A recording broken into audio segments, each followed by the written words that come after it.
Discuss ചെയ്യാൻ പോകുന്നത് ഫോണോൺസിനെ കുറിച്ചാണ്. ഫോണോൺസും സ്പെസിഫിക്കേറ്റുമായി ബന്ധപ്പെട്ടുള്ള കുറച്ച് കാര്യങ്ങളാണ്. അപ്പോൾ ഫസ്റ്റ് നമുക്ക് എന്താണ് ഫോട്ടോൺ എന്നറിയണം.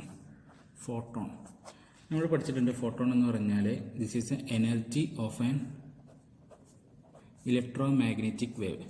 ഒരു ഇലക്ട്രോ മാഗ്നറ്റിക് വേവിൻ്റെ എനർജിക്ക് പറയുന്ന പേരാണ് ഫോട്ടോൺ എന്ന് പറയുന്നത്. ഇതിൻ്റെ പ്രത്യേകത എന്ന് പറഞ്ഞാൽ ക്വാണ്ടൈസ്ഡ് ആയിരിക്കും. അതായത് ഒരു ക്വാണ്ടൈസ്ഡ് ആയിട്ടുള്ള ഒരു energy of the electromagnetic wave. എന്നാൽ ഫോണോൺ എന്ന് പറഞ്ഞാൽ that is the another type of energy for the lattice vibration. ഒരു ലാറ്റീസ് വൈബ്രേഷൻ്റെ ഒരു എനർജിക്ക് പറയുന്ന പേരാണെന്ത്? Or lattice vibration or wave. This is also quantized. ഒരു ക്വാണ്ടൈസ്ഡ് ആയിട്ടുള്ള ഒരു എനർജി ഓഫ് ലാറ്റീസ് വൈബ്രേഷൻ, അതിന് പറയുന്ന പേരാണ് ഫോണോൺസ് എന്ന് പറയുന്നത്. ഇനി ഫോണോൺസ് എന്ന് പറയുന്നത് പലതരത്തിലുള്ള ഫോണോൺസ് നമുക്ക് അവൈലബിൾ ആണ്. ഫോർ എക്സാമ്പിൾ, ഒരു തെർമൽ ലാറ്റീസ് വൈബ്രേഷൻ ആണ് വരുന്നതെങ്കിൽ, അവിടെ തെർമലി എക്സൈറ്റഡ് ആയിട്ടുള്ള ഒരു ഫോണോൺസ് അവിടെ എന്ത് ചെയ്യും? ഫോം ചെയ്യും. Thermally excited phonons. ഇത് ബിഹേവിയർ ചെയ്യുന്നത് ഒരു തെർമൽ ലാറ്റീസ് വൈബ്രേഷനിലായിരിക്കും, തെർമൽ ലാറ്റീസിൽ. ഇനി ഒരു സൗണ്ട് വേവിലാണ് ഫോണോൺസ് ഉണ്ടെങ്കിൽ അതിന് അക്വസ്റ്റിക്കൽ ഫോണോൺസ് എന്നാണ് പറയുക. അക്വസ്റ്റിക്കൽ ഫോണോൺസ്. ഇനി ഒരു ഒപ്റ്റിക്കൽ ബ്രാഞ്ചിൽ വരുന്ന ഒരു ഫോണോൺസ് ആണെങ്കിൽ അതിന് ഒപ്റ്റിക്കൽ ഫോണോൺസ് എന്നും പറയും. ഒപ്റ്റിക്കൽ ഫോണോൺസ്. അപ്പോൾ ഈ രീതിയിൽ പലതരത്തിലുള്ള ഫോണോൺസ് ഉണ്ട്. ഇനി ഇതിൽ വേറൊരു പ്രോപ്പർട്ടി എന്ന് പറയുന്നത് ഫോണോൺസ് ഈസ് ബിഹേവിയർ ഡുവൽ നേച്ചർ. ഒരു ഡുവൽ നേച്ചർ കാണിക്കുന്ന ഒന്നാണ് ഫോണോൺസ് എന്ന് പറയുന്നത്. ഡുവൽ നേച്ചർ എന്ന് പറഞ്ഞാൽ നമുക്കറിയാം, it is show that sometimes particles and sometimes waves. ഒരു ഡുവൽ നേച്ചർ കാണിക്കുന്ന ഒന്നാണ് എന്ത്? ഫോണോൺസ് എന്ന് പറയുന്നത്. ദെൻ അനദർ പ്രോപ്പർട്ടി എന്ന് പറയുന്നത് the energy of the phonon can be written as epsilon equal to n into h cut omega, where n is the number of the phonons. അപ്പോൾ number of ഫോണോൺസ് കിട്ടിക്കഴിഞ്ഞാൽ നമുക്ക് അപ്പോൾ മൊത്തം എനർജി നമുക്ക് കാണാൻ പറ്റും. That is n h cut omega എന്നതാണ്. Okay. അപ്പോൾ ഒരു ഫോണോണിൻ്റെ എനർജി എന്ന് പറയുന്നത് h cut omega. ഒന്നിൽ കൂടുതൽ എനർജി ഉണ്ടെങ്കിൽ n into h cut omega. That is integral multiple of, നമ്മൾ കോണ്ടൈസ്ഡ് എന്ന് പറഞ്ഞു, അപ്പോൾ ഇൻ്റഗ്രൽ മൾട്ടിപ്പിൾ ഓഫ് n. ഇനി ഈ നമ്പർ ഓഫ് ഫോണോൺ കാണാനുള്ള ഒരു ഇക്വേഷൻ എന്ന് പറയുന്നത്, നമ്പർ ഓഫ് ഫോണോൺസ് എന്ന് പറയുന്നത് ടെമ്പറേച്ചറിനെ ഡിപ്പെൻഡ് ചെയ്യുന്ന ഒരു ക്വാണ്ടിറ്റിയാണ്. അതെങ്ങനെ കാൽക്കുലേറ്റ് ചെയ്യുന്ന ചോദിച്ചാൽ expectation of n is equal to 1 divided by e raised to h cut omega divided by kb into t minus 1. അതായത് energy divide by kb into t. kb എന്ന് പറഞ്ഞാൽ ബോൾട്സ്മാൻ കോൺസ്റ്റൻ്റ് ആണ്. അപ്പോൾ അത് കിട്ടിക്കഴിഞ്ഞാൽ നമുക്ക് ടെമ്പറേച്ചറും അതുപോലെ നമ്പർ ഓഫ് ഫോണോൺസും തമ്മിലുള്ള ഒരു വേരിയേഷൻ നമുക്ക് കാണാൻ പറ്റും. ഇഫ് ടെമ്പറേച്ചർ എന്ന് പറയുന്നത് ഇൻക്രീസ് ചെയ്യുകയാണെങ്കിൽ നമ്പർ ഓഫ് പാർട്ടിക്കിൾസ് എന്ന് പറഞ്ഞത്, നമ്പർ ഓഫ് ഫോണോൺസ് എന്ന് പറയുന്നത് ഇൻക്രീസ് ചെയ്യും. ടെമ്പറേച്ചർ കുറവാണെങ്കിൽ നമ്പർ ഓഫ് ഫോണോൺസ് എന്ന് പറയുന്നത് എന്തായിരിക്കും? കുറവായിരിക്കും. ഇനി ഫ്രീക്വൻസി സാധാരണ വരുന്നത്, ഒരു ഫോണോൺസിൻ്റെ കേസിൽ ഫ്രീക്വൻസി സാധാരണ വരുന്നത് 10⁴ മുതൽ 10⁴ സെക്കൻഡ് വരെയാണ് അതിൻ്റെ ഫോണോൺസിൻ്റെ ഫ്രീക്വൻസി വരുന്നത്. പിന്നെ ഫോണോൺസ് എന്ന് പറയുന്നത് ഒരു ഇൻഡിസ്റ്റിങ്വിഷബിൾ പാർട്ടിക്കിളാണ് ഫോണോൺസ് എന്ന് പറയുന്നത്. അതുകൊണ്ട് തന്നെ അതൊരു ബോസ്-ഐൻസ്റ്റീൻ സ്റ്റാറ്റിസ്റ്റിക്സ് ഒബേ ചെയ്യുന്ന ഒരു പാർട്ടിക്കിളായിരിക്കും. ബോസ്-ഐൻസ്റ്റീൻ സ്റ്റാറ്റിസ്റ്റിക്സ് ഒബേ ചെയ്യുന്ന പാർട്ടിക്കിൾസാണ് എന്ത്? ഫോണോൺസ് എന്ന് പറയുന്നത്. ഇനി ഫോണോൺസിൻ്റെ കേസിലുള്ള മൊമെൻറ്റമാണ് നമുക്ക് പറയാനുള്ളത്. Momentum of ഫോണോൺസ്.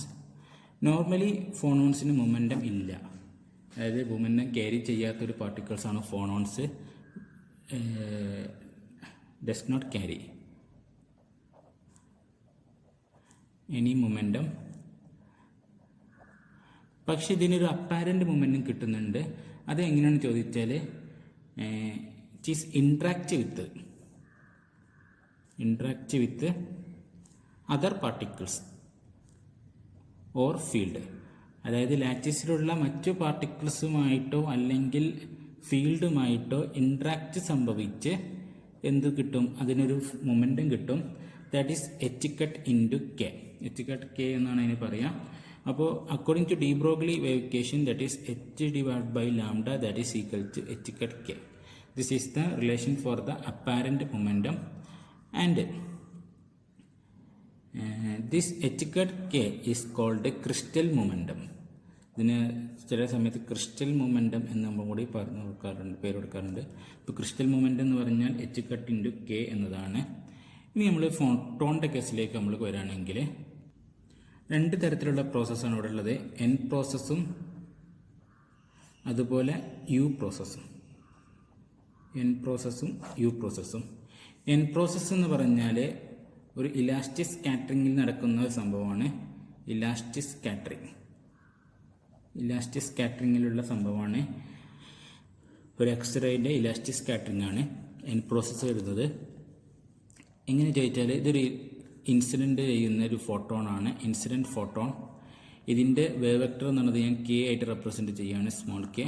അതൊന്ന് ഇറ്റ് ചെയ്യുന്നു, ദെൻ സ്കാറ്റേഡ് ചെയ്യുന്നു, ദാറ്റ് ഈസ് സ്കാറ്റേഡ് ഫോട്ടോൺ. ഇതിൻ്റെ വേവ് വെക്ടർ എന്നുള്ളത് കെ ഡാഷ് ആക്കി എടുത്തു. ഇൻസിഡൻറ്റ് ചെയ്യുന്ന ഫോട്ടോണിൻ്റെ വേവ് ലെങ്ത് എന്നുള്ളത് ഞാൻ ഫ്രീക്വൻസി എന്നുള്ളത് ഒമേഗ പി എച്ച് ആക്കിയിട്ടും സ്കാറ്റേഡ് ചെയ്ത് പോകുന്നതിൻ്റെ ഫ്രീക്വൻസി എന്നുള്ളത് ഒമേഗ പി എച്ച് ഡാഷ് ആയിട്ട് ഞാൻ കൺസിഡർ ചെയ്യുകയാണ്. അങ്ങനെയാണെങ്കിൽ according to conservation of momentum h cut k plus h cut g is equal to h cut k dash. G എന്ന് പറഞ്ഞാൽ റെസിപ്രോക്കൽ ലാറ്റിസ് വെക്ടറിനാണ് ഡിനോട്ട് ചെയ്യുന്നത്. അപ്പോൾ ഇതായിരിക്കും according to conservation of momentum. According to conservation of energy that is omega p h is equal to h cut omega p h dash. From this omega p h is equal to omega p h dash it means that incident ചെയ്യുന്ന ഫോട്ടോണിൻ്റെ frequency എന്ന് പറയുന്നതും scattered ചെയ്ത് പോകുന്ന frequency എന്ന് പറയുന്നതും രണ്ടും എന്താണ്, equal ആണ്. ദാറ്റ് മീൻസ് ഫോട്ടോണിൻ്റെ ഫ്രീക്വൻസി എന്ന് പറയുന്നത്, frequency of the photons remains unchanged. Frequency of photons remains unchanged എന്നതാണ്. So this type of process is called normal process. Normal പ്രോസസ്സാണ്, ഫ്രീക്വൻസി ചേഞ്ച് വരുന്നില്ലെങ്കിൽ. ദെൻ യു പ്രോസസ്സ് എന്ന് പറഞ്ഞാൽ ഒരു ഇൻ ഇലാസ്റ്റിക് സ്കാറ്ററിങ് നമ്മളിവിടെ consider ചെയ്യുക. ഇൻ ഇലാസ്റ്റിക് സ്കാറ്ററിങ്, അതായത് ഒരു ഇൻസിഡൻറ്റ് ചെയ്യുന്ന വേവ് ഫോട്ടോൺ, അതിൻ്റെ ഇൻസിഡൻ്റ് ആണ്. അതിൻ്റെ ഫ്രീക്വൻസി എന്ന് പറയുന്നത് വേവ് വെക്ടർ എന്ന് പറയുന്നത് കെ ആയിട്ടും ഫ്രീക്വൻസി എന്ന് പറയുന്നത് ഒമേഗ പി എച്ച് ആക്കി എടുക്കുന്നു. ഇത് സ്കാറ്റർ ചെയ്ത് പോകുന്നു, സ്കാറ്റേഡ് ഫോട്ടോൺ. ഇതിൻ്റെ വേവ് വെക്ടർ എന്ന് പറയുന്നത് കെ ഡാഷ്, ഇതിൻ്റെ ഫ്രീക്വൻസി എന്ന് പറയുന്നത് ഒമേഗ പി എച്ച് ഡാഷ്. പിന്നെ ഒരു അഡീഷണൽ എമിഷൻ, ഒരു ഫോണോൺ ഇവിടെ എമിഷൻ ചെയ്യുന്നു. ദാറ്റ് ഈസ് അതിൻ്റെ ഫ്രീക്വൻസി എന്ന് പറയുന്നത് അതിൻ്റെ വേവ് വെക്ടർ എന്ന് പറയുന്നത് ക്യാപിറ്റൽ കെ, അതിൻ്റെ ഫ്രീക്വൻസി എന്ന് പറയുന്നത് ഒമേഗ. അങ്ങനെയാണെങ്കിൽ according to conservation of momentum that is h cut k plus h cut g is equal to h cut k dash plus h cut capital k എന്ന് നമുക്ക് എഴുതാം. According to conservation of energy that is h cut omega ph is equal to h cut omega ph dash plus h cut omega. From this omega ph is does not is equal to omega ph dash. അതായത് frequency of photon എന്ന് പറയുന്നത് will be changed. അതായത് frequency of photon എന്ന് പറയുന്നത് എന്ത് ചെയ്യുന്നു, change ചെയ്യുന്നു, is changed due to scattering. So this type of process is called U process or U process.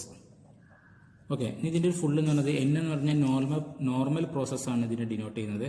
Normal. U എന്ന് പറഞ്ഞാൽ അംക്ലാപ്പ് പ്രോസസ്സ് എന്നാണ് പറയുക. അപ്പോൾ നോർമൽ പ്രോസസ്സും അതുപോലെ അംക്ലാപ്പ് പ്രോസസ്സും തമ്മിലുള്ള മെയിൻ ഡിഫറൻസ് എന്ന് പറയുന്നത് ഫ്രീക്വൻസി തന്നെയാണ്. ഫ്രീക്വൻസി സെയിം ആണെങ്കിൽ നമുക്ക് നോർമൽ പ്രോസസ്സ് എന്ന് പറയാം. ഫ്രീക്വൻസി ഡിഫറെൻ്റ് ആണെങ്കിൽ അതിനെന്ത് പറയും, അംക്ലാപ്പ് പ്രോസസ്സ് എന്നുകൂടി പറയും. ഇനി നമുക്കിതിൽ പഠിക്കാനുള്ള സ്പെസിഫിക് ഹീറ്റിനെ കുറിച്ചാണ്. ഇതാണ് നമുക്ക് ഡീറ്റെയിൽ ആയിട്ട് പഠിക്കാനുള്ള സ്പെസിഫിക് ഹീറ്റും സ്പെസിഫിക് ഹീറ്റ് കപ്പാസിറ്റിയും കുറിച്ചാണ് നമുക്ക് പഠിക്കാനുള്ളത്. First specific heat. എന്താണ് സ്പെസിഫിക് ഹീറ്റ് എന്ന് പറഞ്ഞാൽ ഒരു ഗ്രാം മോളിക്യൂൾസിൻ്റെ ടെമ്പറേച്ചർ 1 ഡിഗ്രി സെൽഷ്യസ് റൈസ് ചെയ്യാനുള്ള എമൗണ്ട് ഓഫ് ഹീറ്റിന് പറയുന്ന പേരാണ് എന്ത്, സ്പെസിഫിക് ഹീറ്റ് എന്ന് പറയുന്നത്. അതായത് ഒരു ഗ്രാം മോളിക്യൂൾസ് അതിൻ്റെ ടെമ്പറേച്ചർ 1 ഡിഗ്രി സെൽഷ്യസ് ഉയർത്താൻ ആവശ്യമുള്ള heat, that is That is, specific heat is defined as the heat required to raise the temperature of the 1 gram molecules of the substance through 1 degree Celsius. So it can be written as is equal to dq divided by dt. dq divided by dt. രണ്ട് തരത്തിലുള്ള specific heat ആണ് വരുന്നത്. ഒന്ന് specific heat at constant volume, രണ്ടാമത് specific heat at constant പ്രഷറും. That is CV and CP. Okay, according to first law of thermodynamics, എന്താണ് വരുന്നത്? dq is equal to du plus p into dv.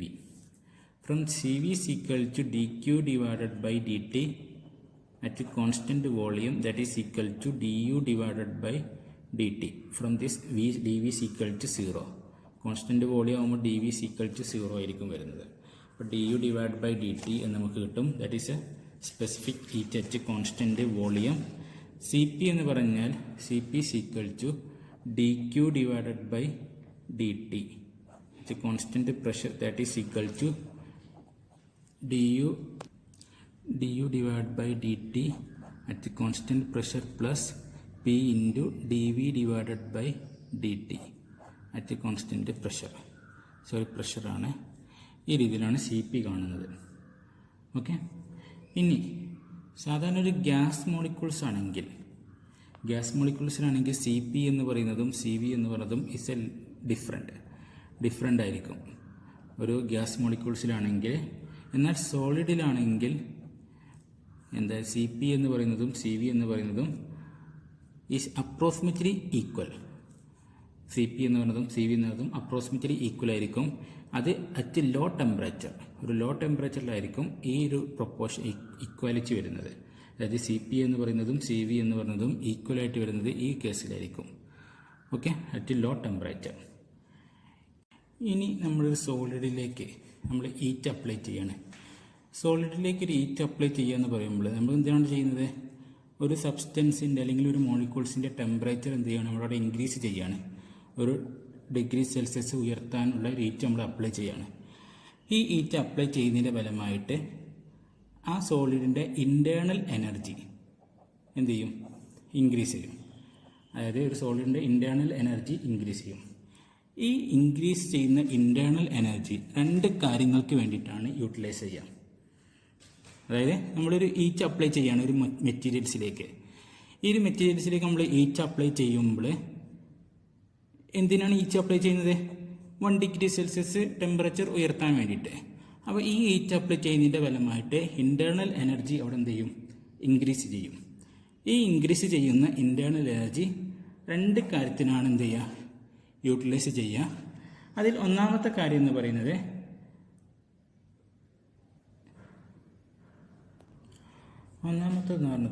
നമുക്കറിയാം atom എന്ന് പറയുന്നത് freely moving ആയിട്ടുള്ള അല്ലെങ്കിൽ vibrate ചെയ്യുന്ന ഒന്നാണ്. അതായത് അതിൻ്റെ ഇക്വിലിബ്രിയം പൊസിഷനിൽ ഫ്രീ ആയിട്ട് മൂവ് ചെയ്യുന്ന ഒന്നാണ് ആറ്റം എന്നുള്ളത്. അതിന് ഒരു റിഗ്രസ് എന്ന് പറഞ്ഞാൽ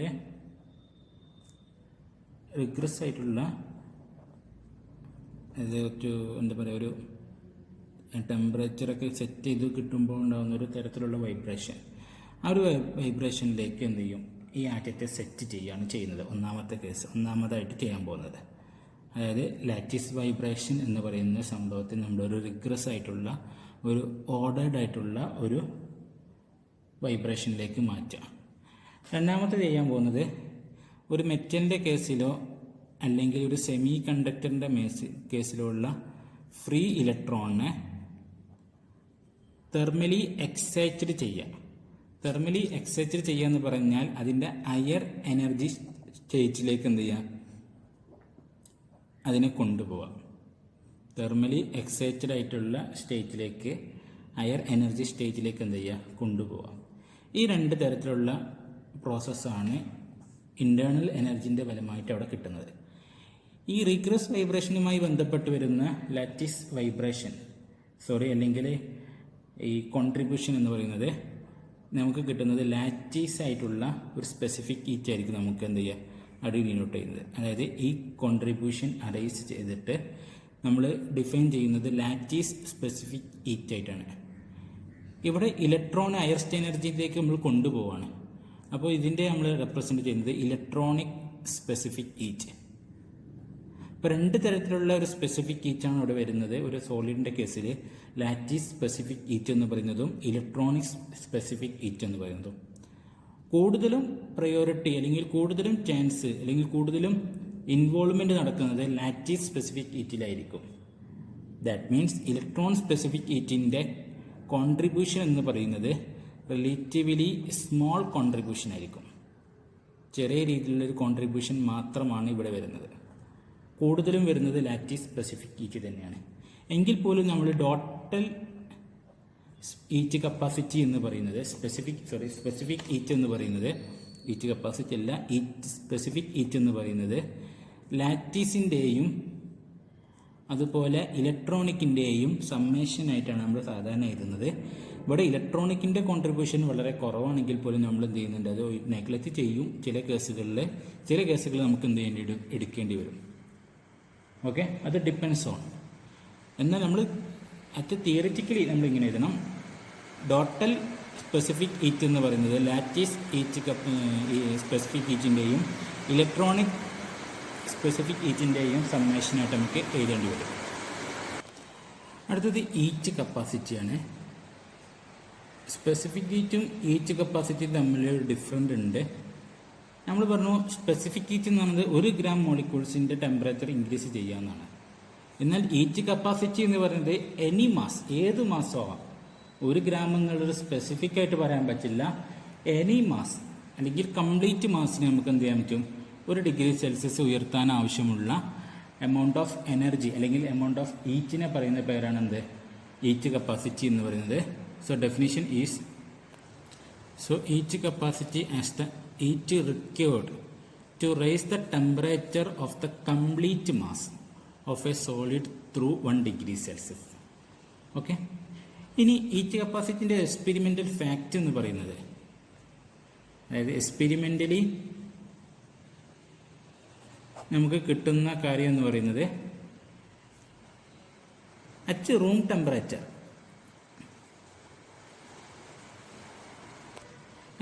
temperature the heat capacity is equal to 3 nkb എന്നതായിരിക്കും. where n is the number of atoms in solid, kb is the Boltzmann constant. അപ്പോൾ at room temperature C V എന്ന് പറയുന്നത് ഒരു കോൺസ്റ്റൻ്റ് ആണ്. സി വി എന്ന് പറയുന്നത് ഒരു കോൺസ്റ്റൻ്റ് ആണ് നമുക്ക് കിട്ടുന്നത്. ഓക്കെ, ഒന്നും കൂടി വിശദമായിട്ട് പറയുകയാണെങ്കിൽ C V is independent of temperature. ടെമ്പറേച്ചറിന് ഇൻഡിപെൻഡൻ്റ് ആയിട്ടുള്ള ഒന്നാണ് സി വി എന്ന് പറയുന്നത് അറ്റ് റൂം ടെമ്പറേച്ചർ. എന്നാൽ ലോ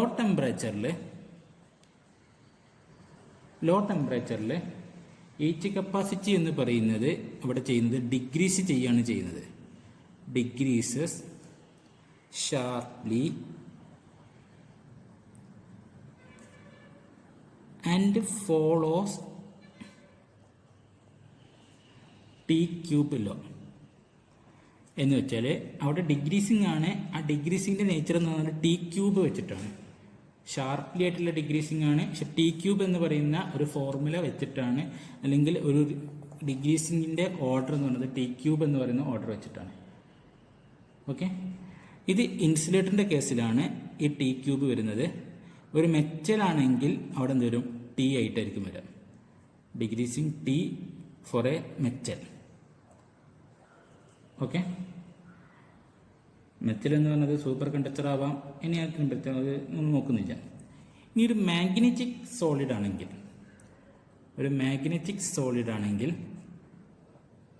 ഹീറ്റ് കപ്പാസിറ്റി എന്ന് പറയുന്നത് അവിടെ ഇൻക്രീസ് ചെയ്യും.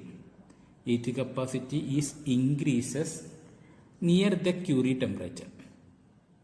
ക്യൂറി ടെമ്പറേച്ചർ എന്താണെന്ന് നമുക്കറിയാം. അതുകൊണ്ട് തന്നെ ഈ ക്യൂറി ടെമ്പറേച്ചറിൻ്റെ നിയർ ആകുമ്പോഴും ഹീറ്റ് കപ്പാസിറ്റി എന്ന് പറയുന്നത് എവിടെ ഇൻക്രീസ് ചെയ്യും, ഒരു മാഗ്നറ്റിക് സോളിഡിൻ്റെ കേസിൽ ഇൻക്രീസ് ചെയ്യും. സോ അവിടെ മാഗ്നറ്റിക് മൂമെൻ്റ് എന്ന് പറയുന്നത്, മാഗ്നറ്റിക് സോളിഡാണ്, അപ്പോൾ അവിടെ മാഗ്നറ്റിക് മൂമെൻ്റ് ഉണ്ടാവും. ഈ മാഗ്നറ്റിക് മൂമെൻ്റ് എന്ന് പറയുന്നത് എന്താവും, ഒരു ഓർഡേർഡ് ആയിട്ടുള്ള ഒരു മാഗ്നറ്റിക് മൂമെൻ്റ് ആയിരിക്കും ഉണ്ടാവുക. Okay, ordered magnetic moment. ഇനി നമുക്ക് ഇതിൽ 3 തിയറമാണ് നമുക്ക് ഇതിൽ പഠിക്കാനുള്ളത്. മെയിനായിട്ട് 3 തിയറാണ്. ഇതിൽ ആദ്യത്തെ തിയറി നമുക്ക് സിലബസിലില്ല, പക്ഷേ എക്സാമിന് ചോദിക്കാറുണ്ട്. ക്ലാസിക്കൽ തിയറിയാണ്. ക്ലാസിക്കൽ തിയറി എക്സാമിന് ചോദിക്കാറ് സിലബസിൽ ഇല്ലാത്തൊരു ഭാഗമാണ്. Or Dulong Petit's law. Classical theory or Dulong Petit's law. But ഇത് എക്സാമിന് ചോദിക്കുന്നൊരു ക്വസ്റ്റ്യൻ ചോദിക്കാറുണ്ട്. ഇടയ്ക്ക് ചില എക്സാമുകളിൽ ചോദിക്കാറുണ്ട്. Classical theory of the heat capacity എന്ന് ചോദിക്കാറുണ്ട്. അപ്പോൾ അതുകൊണ്ട് തന്നെ ഇമ്പോർട്ടൻ്റ് ആണ്. രണ്ടാമത് നമ്മൾ പറയുന്നത് ഐൻസ്റ്റീൻ തിയറിയാണ്. മൂന്നാമത്തത് ഡിബേറ്റ് തിയറി. അത് രണ്ടും ഇമ്പോർട്ടൻ്റ് ആണ്. ഈ 3 കാര്യങ്ങൾ നമ്മൾ ഓൾറെഡി സ്റ്റാറ്റിസ്റ്റിക്കൽ മെക്കാനിസം നമ്മൾ പറഞ്ഞിട്ടുണ്ട്, ഈച്ച് കപ്പാസിറ്റി കാണുന്ന രീതിയിൽ. ഓക്കെ, അപ്പോൾ നമുക്ക് ആ സെക്ഷനിലേക്ക് നമുക്ക് പോവാം. ഈ തിയറം പ്രകാരം each atoms are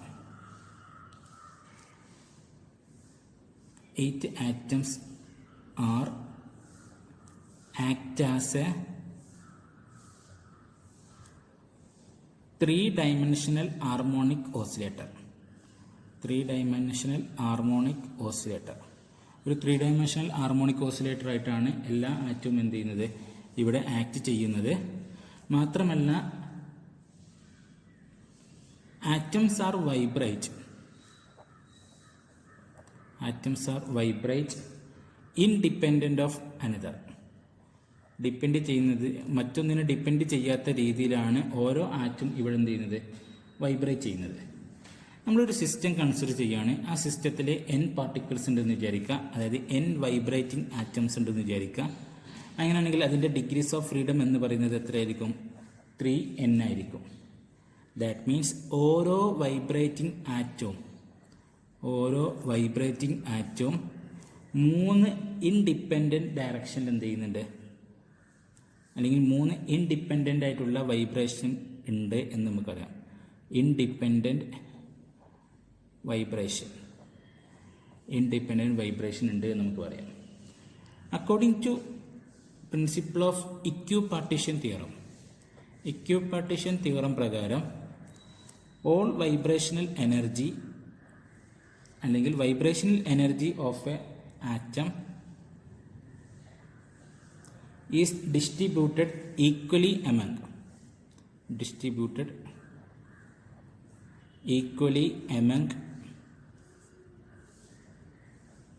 all the 3 degrees of freedom. അതായത് 3 ഡിഗ്രീസ്, ഒരു ആറ്റത്തിൻ്റെ എനർജി എന്ന് പറയുന്നത് 3 ഇൻഡിപെൻഡൻറ്റ് ഡയറക്ഷനിലും എന്താണ് ഈക്വലായിട്ട് എന്ത് ചെയ്യും, ഡിസ്ട്രിബ്യൂട്ട് ചെയ്യും എന്നാണ് പറയുന്നത്. അപ്പോൾ ഒരു ആറ്റത്തിന് 3 വൈബ്രേഷൻസ് ഉണ്ടെങ്കിലും 3 വൈബ്രേഷനിലും ഈക്വൽ എനർജി ആയിരിക്കും according to equipartition theorem. Suppose ω0 is the vibrational frequency എന്ന് നമ്മൾ അസ്യൂം ചെയ്യാണ്. ω0 എന്ന് പറയുന്നത് ഫ്രീക്വൻസി ഹാർമോണിക് ഓസിലേറ്ററിൻ്റെ ആയിട്ട് നമ്മൾ ഡിഫൈൻ ചെയ്യുകയാണെങ്കിൽ the energy of this oscillator may be different. കാരണം എന്താ? Because they may vibrate with different amplitude. So each oscillator may accrue the value of energy from 0 to infinity. എന്ന് വെച്ചാൽ നമ്മൾ ω0 എന്ന് പറയുന്നത് frequency of each harmonic oscillator ആയിട്ട് നമ്മൾ consider ചെയ്യണം. ഓരോ ഹാർമോണിക് ഓസിലേറ്ററിൻ്റെയും ഫ്രീക്വൻസി എന്ന് പറയുന്നത് ω0 ആയിട്ട് നമ്മൾ കൺസിഡർ ചെയ്യുകയാണെങ്കിൽ നമ്മൾ പറഞ്ഞു ഓരോ ആറ്റവും ഇൻഡിപെൻഡൻ്റ് ആയിട്ടാണ് വൈബ്രേറ്റ് ചെയ്യുന്നത്. സോ ആംപ്ലിറ്റ്യൂഡ് എന്ന് പറയുന്നത് എന്തായിരിക്കും? അവിടെ ഡിഫറെൻ്റ് ആയിരിക്കും. ആംപ്ലിറ്റ്യൂഡ് ഡിഫറെൻ്റ് ആകുമ്പോൾ തന്നെ എനർജി എന്ന് പറയുന്നത് എന്ത് ചെയ്യും? അവിടെ ഡിഫറെൻ്റ് ആവും. ഓക്കെ, എനർജി എന്ന് പറയുന്നതും ഡിഫറെൻ്റ് ആവും. അതുകൊണ്ട് തന്നെ എനർജി എന്ന് പറയുന്നത് ഫ്രം 0 to ഇൻഫിനിറ്റി വരെ പോകാം. That is A range.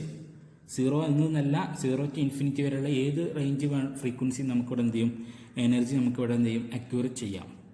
എന്ന് വെച്ചാൽ ω0 എന്ന് പറയുന്നത് ഓരോ ഹാർമോണിക് ഓസിലേറ്ററിൻ്റെയും ഫ്രീക്വൻസി ആയിട്ട് നമ്മൾ കൺസിഡർ ചെയ്യാണ്.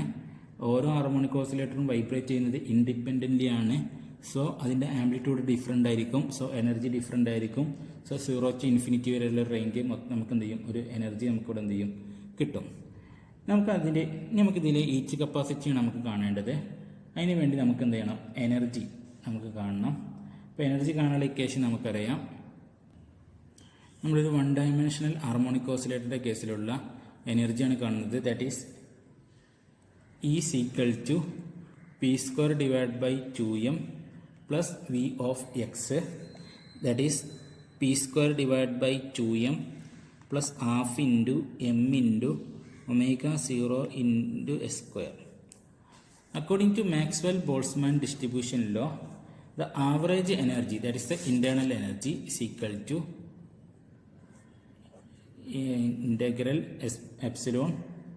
ഇത് വൺ ഡയമെൻഷൻ്റെ കേസിലാണ്. സോ എപ്സിലോൺ ആയിട്ട് നമുക്ക് റെപ്രസെൻ്റ് ചെയ്യാം. E raise to minus epsilon divide by k T into d epsilon divided by integral e raise to minus epsilon divide by k T d epsilon എന്ന് എഴുതാം. That is equal to epsilon എന്ന് പറഞ്ഞാൽ എന്താണ്? p² divide by ഈ value ആണ്. അപ്പോൾ നമുക്ക് ആ വാല്യൂ സബ്സ്റ്റിറ്റ്യൂട്ട് ചെയ്യാം. അപ്പോൾ ഇവിടെ പിയും വരുന്നുണ്ട്, എക്സും വരുന്നുണ്ട്. അപ്പോൾ ഡബിൾ ഇൻറ്റഗ്രൽ കൊടുക്കണം.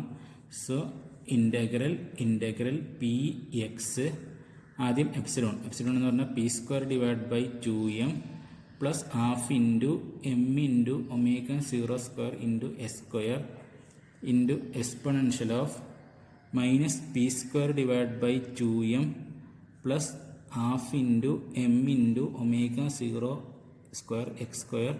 ഇതൊക്കെ എക്സ്പൊണൻഷ്യലിൻ്റെ മുകളിലാണ്. D p d x divided by double integral p x exponential of minus p² divided by 2m plus half into m into omega 0 square x square into dp dx. ഇനി നമ്മൾ integral separate ചെയ്യാൻ പോവാണ്. Integral separate ചെയ്യാൻ വേണ്ടിയിട്ട് നമ്മൾ എന്ത് ചെയ്യുന്നു? D p d X നമ്മൾ സെപ്പറേറ്റ് ചെയ്യണം. അപ്പോൾ ആദ്യം നമ്മൾ പി വെച്ചിട്ടാണ് ചെയ്യുന്നത്. Integral P into p² divided by 2m e raised to minus p² divided by 2m plus half into m into omega 0 square x square dp plus integral x into half into m into omega 0 square s square e raised to minus p² divided by 2m plus half into m into omega 0 s square dp dx.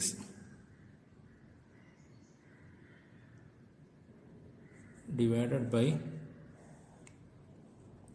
integral p e raised to minus p² divided by 2m dp integral x e raised to minus half into m omega 0 square x square into dx. Okay ഇവിടെ എക്സും കൂടി നമുക്ക് ഉൾപ്പെടുത്തേണ്ടി വരും കേട്ടോ.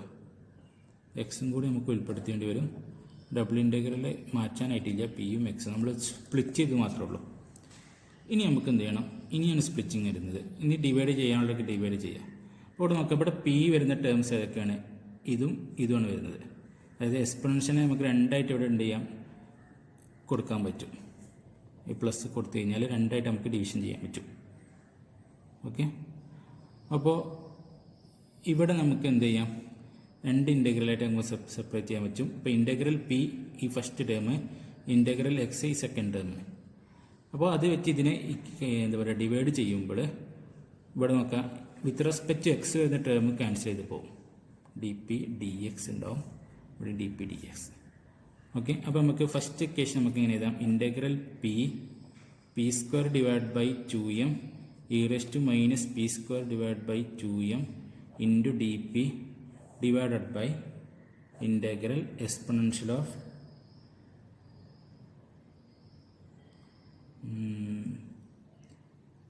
half into m square. Okay, sorry, ഇവിടെ ഒരു K T ഉണ്ടാവുമല്ലോ. ഈ കെ ടി നമ്മൾ ഉൾപ്പെടുത്തിയിട്ടില്ല. ഇവിടെയും കെ ടി വരും, ഇവിടെ ഒരു കെ ടി വരും. ഇവിടെ ഇല്ല, ഇവിടെ ഇല്ല, ഇവിടെ മാത്രം എക്സ്പൊണൻഷ്യൽ ടേംസിന് മാത്രമാണ് കെ ടി വരുന്നത്. ഇവിടെയും കെ ടി, ഇവിടെയും കെ ടി. ഓക്കെ, സോറി, ഇവിടെ കെ ടി, ഇവിടെയും കെ ടി, ഇവിടെയും കെ ടി, ഇവിടെയും കെ ടി, ഇവിടെയും കെ ടി വരും, ഇവിടെയും കെ ടി വരും. ഓക്കെ, സോറി കേട്ടോ. ഇപ്പോൾ ഇവിടെ p² divide by 2m into exponential of minus p² divide by 2m k T exponential of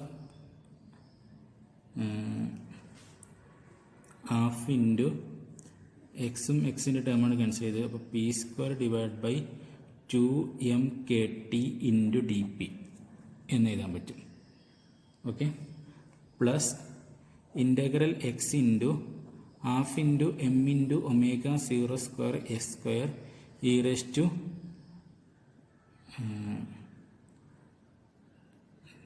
minus, ഇവിടെ മൈനസ് വരും, ഞാൻ ഈ മൈനസ് കോമൺ ആയിട്ട് ഉണ്ട്, അപ്പോൾ minus m omega 0 square x square divide by 2kT into d x divided by integral x e raise to minus m omega 0 square s square divide by 2kT into d x എന്ന് എഴുതാം. Okay, ഇനി നമ്മൾ standard equation use ചെയ്യുകയാണ്. രണ്ട് standard equation, that is integral 0 to infinity u square exponential of minus a u square into du, that is equal to 1/4 root pi by a cube. Integral 0 to infinity e raised to minus a u square du is equal to 1/2 pi by a എന്നുള്ളൊരു standard equation നമ്മളിവിടെ use ചെയ്യാണ്. അപ്പോൾ ഇവിടെ ഒന്നാമത്തെ standard ഇക്വേഷനും ഇവിടെ രണ്ടാമത്തത്, ഇതിലും ഫസ്റ്റ് ഇക്വേഷനും ഇവിടെ സെക്കൻഡ് ഇക്വേഷൻ, ഇങ്ങനെ നമ്മൾ ചെയ്യണം. അപ്പോൾ നമുക്കിവിടെ കിട്ടുന്നത് എന്താ വെച്ചാൽ expectation of energy is equal to P square ഉണ്ട്, അപ്പോൾ 1/2m നമുക്ക് വേണമെങ്കിൽ പുറത്തേക്ക് എടുക്കാം. 1/4 root of pi a cube ഡിവിഷനിലാണ് വരുന്നത്. ഇവിടെ എ എന്ന് പറഞ്ഞാൽ എന്താണ്, P square divide by 2m/kT, അപ്പോൾ 1/2m/kT എന്ന് വരുന്നുണ്ട്. 1/2m/kT, അപ്പോൾ 1 ഡിവൈഡഡ് ബൈ ആണ്, ഇപ്പോൾ മുകളിലേക്ക് വരും 2m/kB ഇൻറ്റു ടി എന്ന് വരും. ക്യൂബാണ്, അപ്പോൾ ഇവിടെ all cube. Okay, divided by 1/2 pi by a, that is root of pi into 2m/kB into t all raised to, sorry, a മാത്രമേ ഉള്ളൂ, അപ്പോൾ a ഇത്രയും വരും. പ്ലസ് രണ്ടാമത്തെ കേസിൽ 1/2 m ഒമേഗ 0 സ്ക്വയർ പുറത്തേക്ക് എടുത്തു, 1/4 pi into 2kBt divided by square root ഉണ്ടാവട്ടെ m omega 0 square all cube വരും, divided by 1/2 square root of pi into 2kB into T divided by m omega 0 square. Okay, ഇത്രയാണ് നമുക്ക് വരുന്നത്. Okay, ഇനി നമുക്ക് cancel ചെയ്യാൻ പറ്റുന്ന കാര്യങ്ങളൊക്കെ നമുക്ക് ക്യാൻസൽ ചെയ്യാം. അപ്പോൾ ഇവിടെ 1/4 ദിസ് ടൈം, ഇവിടെ 1/2 ദിസ് ടൈം, ഇത് രണ്ടും ക്യാൻസൽ ചെയ്താണെങ്കിൽ ഇവിടെ 1/2 എന്ന് വരും, ഇവിടെ 2m/kT എന്ന് വരും. അതിൽ 2m ക്യാൻസൽ ചെയ്ത് പോയി കഴിഞ്ഞാൽ എന്ത് വരും, that is equal to half kB into T എന്ന് വരും. പ്ലസ് ഇവിടെ നോക്കാം, ഇവിടെ 1/2 ഇവിടെ 1/4 ഉണ്ട്, ക്യാൻസൽ ചെയ്ത് പോയി കഴിഞ്ഞാൽ ഇവിടെ ക്യൂബാണ്, അപ്പോൾ ഇവിടെ 2 വരും. ആ 2 നമ്മൾ സ്ക്വയർ റൂട്ടിന് പുറത്ത് വയ്ക്കുമ്പോഴേക്ക് സ്ക്വയർ പോയി കിട്ടും. എമ്മും ഒമേഗ 0 ക്യാൻസൽ ചെയ്ത് പോയി കഴിഞ്ഞാൽ നമുക്ക് കിട്ടുന്നത് 1/2 kB into T, that is equal to, അപ്പോൾ 1/2 kB into T plus 1/2 into kB into T, that is kB into T, that is the internal energy for the, അല്ലെങ്കിൽ average energy for the 1 dimensional harmonic oscillator. Okay, അങ്ങനെയാണെങ്കിൽ ഒരു n harmonic oscillator ഉണ്ടെന്ന് വിചാരിക്കുക, അങ്ങനെയാണെങ്കിൽ internal energy is equal to 3 kB into T എന്ന് എഴുതാം. That is the internal energy. Okay, അപ്പോൾ from this one the total vibrational energy is independent of frequency എന്ന് നമുക്ക് പറയാം, and depends on temperature. Energy ഫ്രീക്വൻസിന് ഇൻഡിപെൻഡൻ്റ് ആണ്, ടെമ്പറേച്ചറിന് എന്തുമാണ്, ഡിപ്പെൻഡൻറ്റുമാണ്. Then heat capacity CV is equal to dQ divided by dt. That is equal to du divided by dt എന്ന് എഴുതാം. അങ്ങനെയാണ് that is equal to 3NkB എന്ന് നമുക്ക് എഴുതാൻ പറ്റും. 3NkB. ഓക്കെ. അപ്പോൾ according to classical theory, the heat capacity of all lattice or all the solid is constant and is independent of temperature and frequency. അതായത് ടെമ്പറേച്ചറിനെയും ഫ്രീക്വൻസിക്കും independent ആയിട്ടുള്ള ഒന്നായിട്ടാണ് ഇവിടെ വരുന്നത് heat capacity എന്ന് പറയുന്നത്. ഓക്കെ. അപ്പോൾ this is called Dulong Petit's law.